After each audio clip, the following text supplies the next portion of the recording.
Hi, ನಾನು ನಿಮ್ಮ ಲಿಖಿತ್. ನನ್ನ ಚಾನಲ್ ಆದ ಇನ್ಫೋ ಲಿಖಿತ್‌ಗೆ ಸ್ವಾಗತ. ಇವತ್ತಿನ ಟಾಪಿಕ್ ಬಂದು ಇ.ಎಮ್.ಐ ಬಗ್ಗೆ. ಸ್ನೇಹಿತರೆ, ನಾವು ತಿಂಗಳೇ ಎಲ್ಲರೂ ದುಡಿತೀವಿ. ಬಟ್ ಆದರೂ ಅಮೌಂಟು ಉಳಿಯಲ್ಲ. ಅದಕ್ಕೆ ಮೇನ್ ಕಾರಣ ಒಂದಿದೆ, ಇ.ಎಮ್.ಐ. ಈಗ ಒಂದು ಸಣ್ಣ ಕಥೆ ಹೇಳ್ತೀನಿ. ಒಬ್ಬ ಹುಡುಗ ತಿಂಗಳಿಗೆ 20,000 ತಗೊಳ್ತಾನೆ, ಆಯಿತಾ? ಆ 20,000 ತಗೊಂಡ್ಮೇಲೆ ಫಸ್ಟ್ ಏನು ಮಾಡ್ತಾನೆ, ಫಸ್ಟ್ ತಿಂಗಳು ಸ್ಯಾಲ್ರಿಲಿ ಒಂದು ಫೋನ್ ತಗೋತಾನೆ. ಅದು ಫಸ್ಟ್ ಸ್ಟೆಪ್ ಇಡ್ತಾನೆ. ಆ ಸ್ಟೆಪ್ ಇಟ್ಟ ತಕ್ಷಣ ಅವ್ನಿಗೇನು ಅನ್ಸುತ್ತೆ, ಈ ಇ.ಎಮ್.ಐ 20,000ದಲ್ಲಿ ಒಂದು 3,000, 2,000 ಹೋದರೆ ಏನು ವ್ಯತ್ಯಾಸ ಆಗಲ್ಲ. ಇನ್ನು 18,000ದಲ್ಲಿ ಮೇಂಟೈನ್ ಮಾಡ್ಕೋಬೋದು ಅಂತ.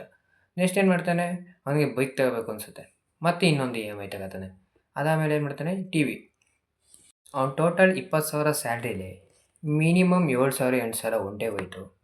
ಇನ್ನು ಮಂತ್ ಎಂಡ್ ಬರುತ್ತೆ, ರೆಂಟು, ಇನ್ನು ಅವನದಾದ ಕಮಿಟ್ಮೆಂಟ್ಗಳಿಗೆ ದುಡ್ಡು ಹೋಯ್ತು. ಅವನು ಸೇವಿಂಗೇ ಮಾಡಲಿಲ್ಲ. ಅವನಿಗೆ ಒಂದಿನ ರಿಯಲೈಸ್ ಆಗುತ್ತೆ, ಏನು ನಾನು ಸಂಬಳ ತಗೊಂಡ್ರೆ ಫ್ರೀಡಮ್ ಆಗಿರ್ಬೋದಿತ್ತು ಅಂತ ಅಂದ್ಕೊಂಡಿದ್ದೆ. ಬಟ್ ಏನು ಇದು ₹1 ಉಳಿತಾ ಇಲ್ವಲ್ಲ, ಸೇವಿಂಗೇ ಮಾಡೋಕ್ಕಾಯ್ತಾ ಇಲ್ವಲ್ಲ ಅಂತ ರಿಯಲೈಸ್ ಮಾಡಿ ಒಂದು ಡಿಸಿಷನ್ ಬರ್ತಾನೆ. ಅವನು ಏನು ಇ.ಎಮ್.ಐನ ತಗೊಂತಿದ್ದ ಅದನ್ನ ಸ್ಟಾಪ್ ಮಾಡ್ತಾನೆ. ಅಂದರೆ ಈಗ 3 ಇ.ಎಮ್.ಐ ತಗೋತಿದ್ದ, ಅದರಲ್ಲಿ 2 ಬೇಗ ಕ್ಲಿಯರ್ ಮಾಡಿಬಿಟ್ಟು ಒಂದಕ್ಕೆ ಮತ್ತೆ ಇ.ಎಮ್.ಐ ಆ ಥರ ಮಾಡ್ಕೊತಾನೆ. ಸ್ಲೋ ಆಗಿ ಏನು ಮಾಡ್ತಾನೆ, ಇ.ಎಮ್.ಐನ ಕಡಿಮೆ ಮಾಡ್ತಾ ಬರ್ತಾನೆ. ಅನ್ನೆಸೆಸರಿ ವೇಸ್ಟ್ ಮಾಡೋದು ಕಡಿಮೆ ಮಾಡ್ತಾನೆ. ಆವಾಗ ಅಮೌಂಟು ಸೇವಿಂಗ್ ಆಗ್ತಾ ಬರುತ್ತೆ. ಆಟೋಮೆಟಿಕ್ಕಾಗಿ ಸೇವಿಂಗ್ ಆಗ್ತಾ ಬರ್ತಾ ಅವ್ನಿಗೆ ರಿಯಲೈಸ್ ಆಗುತ್ತೆ, ಇ.ಎಮ್.ಐ ಅನ್ನೋದು ಅದು ನೆಸೆಸಿಟಿ. ಬಟ್ ಏನಂದರೆ ಇ.ಎಮ್.ಐ ಐತೆ ಅನ್ನೋ ಇದರಲ್ಲಿ 20,000 ಎಲ್ಲನೂ ಇ.ಎಮ್.ಐಗೆ ಹಾಕ್ತಾ ಕೂತ್ಕೊಳ್ಳೋದಲ್ಲ.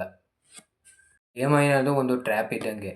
ಅದನ್ನ ನಾವು ಏನು ಮಾಡ್ಬೇಕಂದ್ರೆ, ನಮ್ಗೆ ಏನು ಬೇಕು, ಹೆಂಗೆ ಬೇಕು ಹಂಗೆ ಬಳಸ್ಕೋಬೇಕು ಹೊರತು ಇ.ಎಮ್.ಐಗೇ ನಮ್ಮನ್ನ ದುಡ್ಡೆಲ್ಲನೂ ಮಾಡಬಾರ್ದು. ಅಷ್ಟೇ, ಮನಿ ಕಂಟ್ರೋಲ್ ಅನ್ನೋದು ನಾವೇ ಮಾಡಬೇಕು ಸ್ನೇಹಿತರೆ, ಯಾರೂ ಹೇಳ್ಕೊಡಲ್ಲ.